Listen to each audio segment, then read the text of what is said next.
हमारे जो आर्टरीज में ज्यादा हो, जैसे जैसे ज्यादा होगा वैसे वैसे परसेंटेज ऑफ ब्लॉकेज हम बोलते हैं कि 80% ब्लॉकेज हुआ, 20% ब्लॉकेज हुआ, 70% ब्लॉकेज हुआ। ये सारे चीजें उस समय आते हैं और उस समय हमारे को जो नेक्स्ट ऑप्शन रहता है कि वो हमारा को ऑपरेशन की तरफ हमको जाना पड़ता है। यहाँ देखिए ये कोलेस्ट्रॉल कैसे जमा, यहाँ पिक्चर में एकदम क्लियरली आपको बताया। ये व्हाइट व्हाइट जो दिख रहा है ये सारे फैट्स हमारे आर्टरीज के आजू बाजू में और अंदर में जमे, और ये जो रेडिश दिख रहा है ये है ब्लड। अब ये ब्लड फ्लो होने की जो यहाँ पर देखिए एकदम नैरो हो गया। अब ये नैरो हो जाने से क्या हो रहा है दोस्तों, ये ब्लड जो है यहीं की यहीं थम गया। अब ये यहीं थम गया तो ये हार्ट में जाएगा नहीं, और जाएगा नहीं तो वो इम्प्योर ब्लड प्योर ब्लड में फॉर्म होगा नहीं, और वो ब्लड प्योर फॉर्म में होगा नहीं तो दूसरे ऑर्गन्स को नहीं मिलेगा, और दूसरे ऑर्गन्स को नहीं मिलने के कारण क्या होगा कि इसके हार्ट की जो क्षमता है वो बढ़ते जाएगी और वो हमको प्रेशर उसके ऊपर ज्यादा देना पड़ेगा। अब क्या होगा जब ओवरलोड अगर उसमें आता है तो क्या होगा, इसका जो मुख्य एक कारण रहता है कि हम जनरली जो साल्ट लेते हैं, पहले देखिए कि सोडियम की मात्रा सॉल्ट में बहुत कम होती थी, आयोडीन की मात्रा रहती।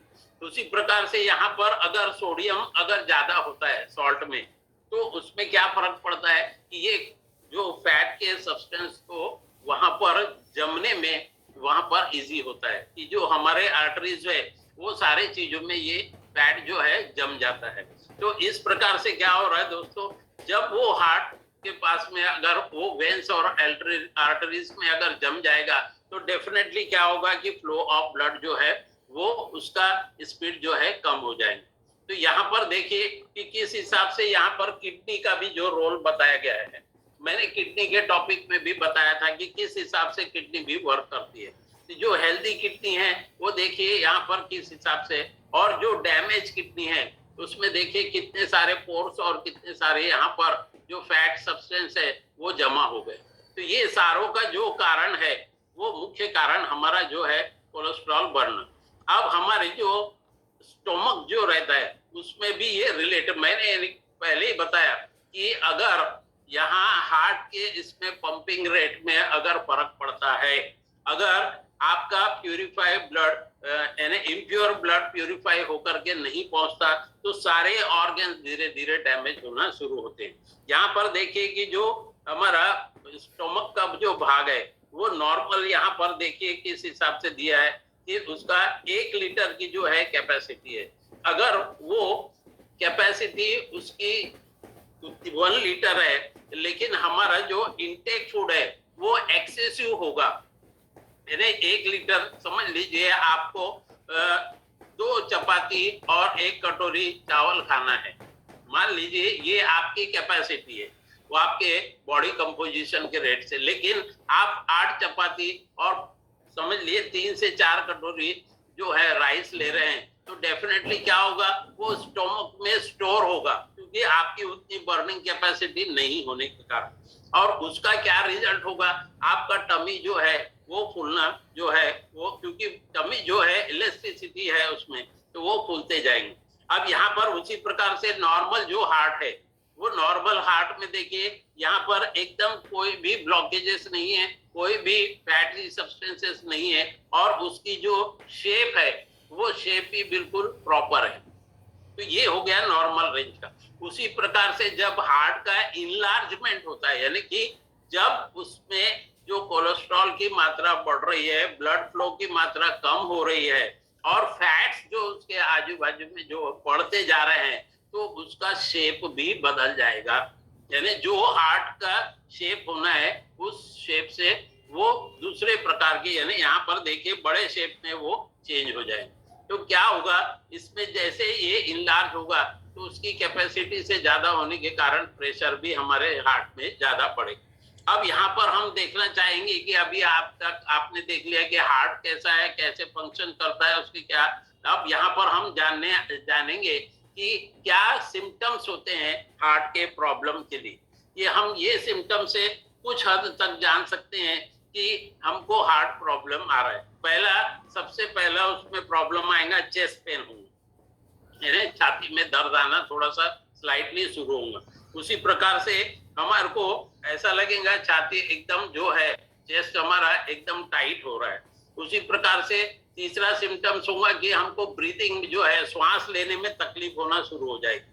और उस प्रकार से हार्ट जो बीट है हमारा, जो उसकी जो मिनिमम कैपेसिटी है उससे ज्यादा हार्ट बीट होना या कम ज्यादा होना, ये हमको सिम्टम्स दिखाई देंगे। उसी प्रकार से ये क्या होगा कि हार्ट बीट कभी बढ़ जाएगी, कभी कम हो जाएगी, और थोड़ा सा लाइट हेडेक होना शुरू होगा। हमको पसीना बहुत आएगा, थकावट लगने शुरू हो जाएगी।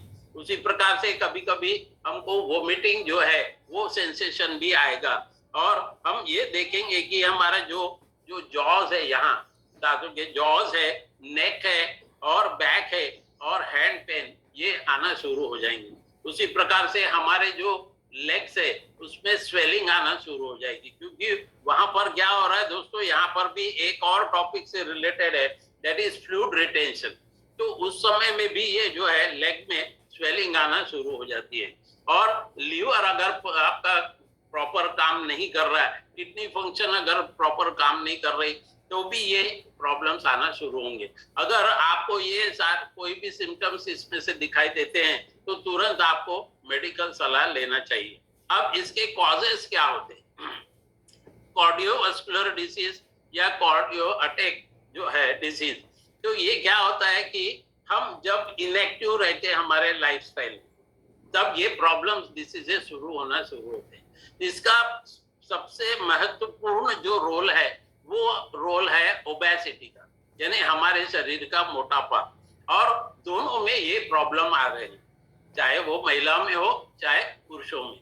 उसी प्रकार से अगर हम डायबिटिक है, यानी शुगर के हम पेशेंट है, टाइप 2 डायबिटीज या टाइप 1 डायबिटीज से अगर सफर है, और हमको जैसे बीपी की अगर प्रॉब्लम है, तो बीपी की प्रॉब्लम यानी हाइपरटेंशन, तब भी ये हमको हार्ट अटैक आने के बहुत सारे चांसेस है।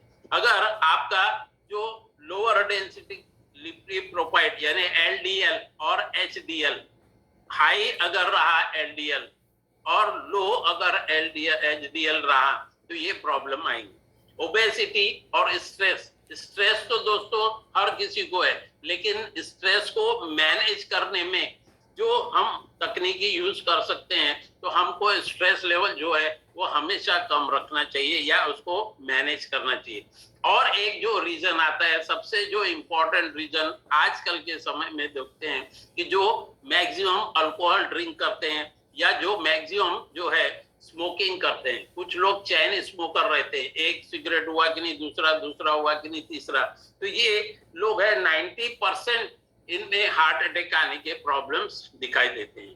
तो ये हो गया दोस्तों कि किस हिसाब से हमको किस के कारण यहाँ पर ये आ रहा है। लेकिन आजकल ये सबसे जो महत्वपूर्ण इन सारे जो कॉजेस के ऊपर में मैं बताऊंगा, तो वो है हमारा लाइफस्टाइल और हमारा जो फूड इंटेक करने की कैपेसिटी जो है, हमारे इंटेक कैलोरीज जो है उसके ऊपर में ये सारा ज्यादा डिपेंड करता है। उसी प्रकार से यहाँ पर ये जो आपको टेबल दिया है कि क्या करना चाहिए हमने, कि हमारा जो हार्ट रेट को कम करे उसके लिए हमको क्या करना चाहिए। तो सबसे पहले आपको फिजिकल जो है एक्टिविटी बढ़ाना पड़ेगा। अगर आपकी फिजिकल इनएक्टिविटी अगर ज्यादा रहती है तो उसका मतलब है आपको हार्ट अटैक आने के इन फ्यूचर भी चांसेस है। ओवर ईटिंग को हमको रिड्यूस करना पड़ेगा। जो अनहेल्दी ईटिंग से जैसे पिज्जा, बर्गर, ये दिखने में और खाने में टेस्ट में तो बहुत अच्छे लगते हैं, लेकिन इससे जो हार्ट रेट का जो रिस्क है वो 21% बढ़ जाता है। उसी प्रकार से ओवरवेट और ओबेसिटी में जो है उसका हार्ट रेट के जो रेशो है 18% बढ़ जाता है। अगर आपका कोलेस्ट्रॉल हाई है तो 11% जो है हार्ट अटैक के रिस्क बढ़ जाते हैं। उसी प्रकार से अगर आप चेन स्मोकर है, स्मोकिंग करते हैं, तो 14% हार्ट रेट के जो है प्रॉब्लम्स बढ़ जाते हैं। उसी प्रकार से अल्कोहल अगर आप मैक्सिमम कंज्यूम करते हैं तो भी 5% जो है वो आपका हार्ट अटैक आने के चांसेस बढ़ जाते हैं। इस प्रकार से दोस्तों ये भिन्न भिन्न प्रकार के तरीके हैं जिसके कारण हार्ट अटैक आते हैं। तो तो सबसे पहले हमको क्या करना है कि लूज वेट। यहाँ देखिए डायग्राम में देखिए, मैं इसके पहले भी बताया था कि जैसे हमारे जो बॉडी कंपोजिशन में पुरुषों में जो ओबेसिटी रहती है, टमी फैट रहती है, वो कमर के ऊपर के भाग में रहती है, यानी नियरर टू हार्ट, इसलिए उसको वहां प्रेशर ज्यादा होता है।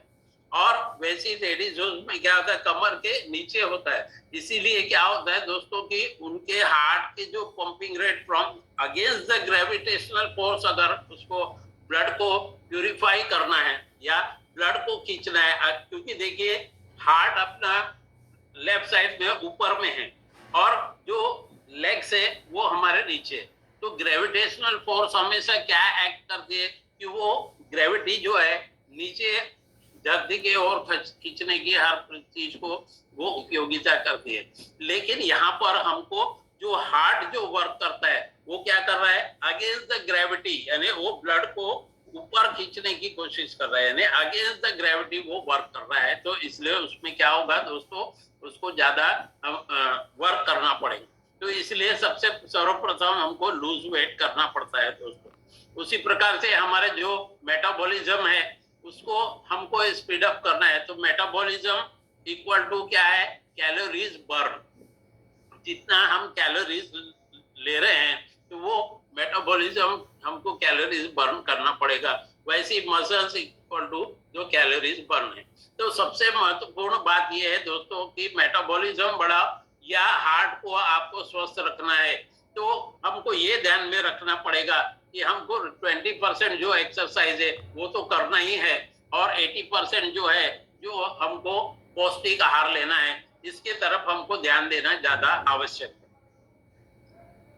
जो कार्डियोवास्कुलर जो डिसीजेस है उससे हमको क्या करना है, यहाँ पर देखिए कि जब भी हम एक्सरसाइज या वर्क करते हैं, या जब भी इसका एक और फॉर एग्जांपल मैं बताऊंगा कि बहुत सारे जो आजकल जो फ्लैट के सिस्टम हो गए, तो फ्लैट सिस्टम में क्या होता है दोस्तों कि सीढ़ियां भी होती है और लिफ्ट भी होती है। तो मैक्सिमम लोग क्या करते हैं, टाइम के लिए या अपने एनर्जी को बचाने के लिए लिफ्ट का उपयोग करते हैं। तो यहाँ मैं एडवाइस करूंगा दोस्तों, जितना जम सकता है आप लिफ्ट को अवॉइड करके स्टेयर्स का उपयोग कीजिए, क्योंकि इसमें आपका वर्क जो है हार्ट का वो भी बढ़ रहा है, और इसमें क्या हो रहा है कि आपने जो एनर्जी ली है इनटेक, जो फूड इनटेक किया है, वो एनर्जी लॉस करने के लिए भी आपको अब यहाँ पर हमको क्या यहाँ पर याद रखना है इन सारे चीजों में, तो हमको कभी भी हमारा ब्रेकफास्ट को स्किप नहीं करना है।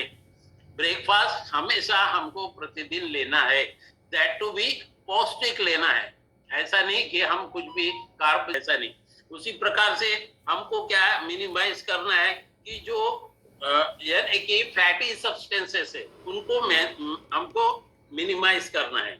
उसी प्रकार से जैसे बटर्स है, फ्राइड आइटम्स है, ये सारे चीजों जो हमारे शरीर को केवल नुकसान ही करते हैं, हमको फायदा नहीं करते हैं, ऐसे चीजों को जो है हमको क्या करना चाहिए, अवॉइड करना चाहिए। उसी प्रकार हमारे जो इनटेक फूड में प्रोटीन की मात्रा प्रॉपर रहना चाहिए। उसी प्रकार से जो फिश ले रहे हैं तो सी फूड्स जो रहते हैं उनका हमको सेवन करना चाहिए, अच्छे से अच्छे वेजिटेबल्स यूज करना चाहिए, और सॉल्ट की मात्रा जितनी कम रहे उतना अच्छा है। अभी हम एक फॉर एग्जांपल फिर बता रहा हूँ कि आपने क्या खाया, तो कुछ व्यक्ति क्या बोलते हैं कि मैंने दाल रोटी खाया, तो केवल दाल रोटी नहीं खाते हैं दोस्तों, क्योंकि उसमें जो है सॉल्ट भी रहता है और अदर इंग्रेडिएंट्स भी रहते हैं जो हमारे जीवा को टेस्ट प्रदान करते हैं, लेकिन वो हमारे आफ्टर यानी रिसाइकलिंग को हमारे शरीर में क्या नुकसान पहुंचाते हैं वो हमको ध्यान नहीं रहता। इसलिए हम क्या करना चाहिए, हमारा जो सॉल्ट इनटेक है वो कम करना चाहिए। कुछ व्यक्तियों को मैंने देखा कि जैसे दही भात वगैरह कुछ खाते हैं तो वो ऊपर से उसमें नमक डालते हैं, तो ये कभी भी ऐसा नहीं करना चाहिए।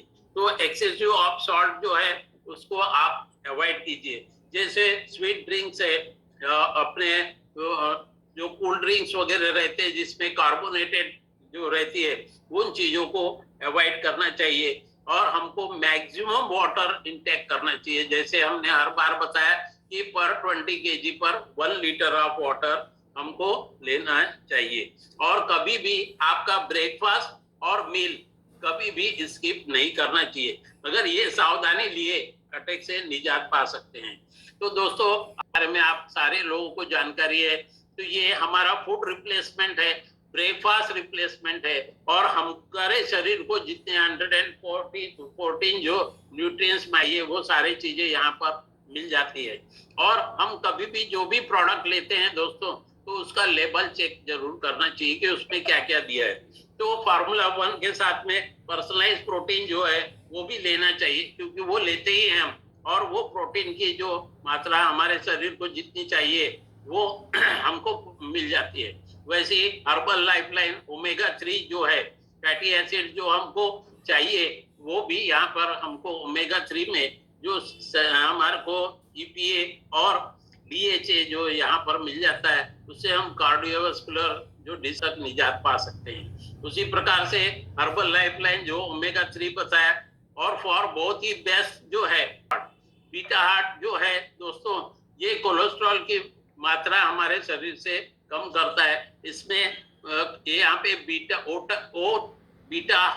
ग्लूकेन नाम का जो है वो हमारे को गुड कोलेस्ट्रॉल को बढ़ाता है। और प्रतिदिन आप इसको सिंपल वाटर में भी ले सकते हैं, या शेक अगर बना तो शेक में भी 1 सैचेट इसको डाल के आप दिन में एक बार ले सकते हैं। तो जो आपका शरीर है वो कोलेस्ट्रॉल घट के LDL कोलेस्ट्रॉल घट करके HDL कोलेस्ट्रॉल की मात्रा ये बढ़ाता है। से जो इम्पोर्टेंट अभी अपन ने देखा कि हर जगह में ये जो है हमारा नाइट वर्क ये काफी उपयोगी सिद्ध होता है। इसमें एलर्जीन्स होता है, और इसमें नाइट्रिक ऑक्साइड जो है उसका प्रोडक्शन अच्छे तरीके से होता है। हमारे कार्डियोवास्कुलर और सर्कुलेटरी सिस्टम के लिए काफी उपयोगी है।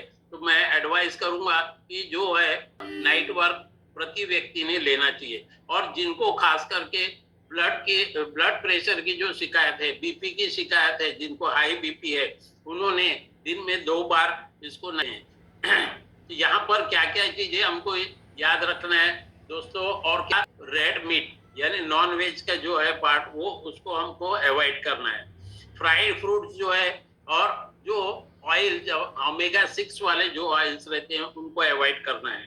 प्रकार से हमारे को सैचुरेटेड ऑयल से बने हुए, सैचुरेटेड फैट से बने हैं उन फूड प्रोडक्ट को अवॉइड करना है, और डेयरी प्रोडक्ट्स को भी अवॉइड करना है। लाइफस्टाइल को चेंज करना है। क्या क्या फॉलो हमको मैक्सिमम हमारे फ्रूट्स एंड वेजिटेबल्स यूज करना है। हमको होल ग्रेन्स और लीन मीट यूज जो है सॉल्मन, टूना और ये सर्डिन फिश आते हैं। अगर आपको फिश ही लेना है तो इसको ले सकते हैं, या उसमें ओलिव ऑयल्स जो रहती है वो उपयोगी रहती है। और हमारे जो लाइफस्टाइल है, लाइफस्टाइल को हमको चेंज रखी जो विशेष ध्यान दिया तो डेफिनेटली आप कुछ हद तक निजात पा सकते हैं। So thank you very much. उम्मीद करता हूँ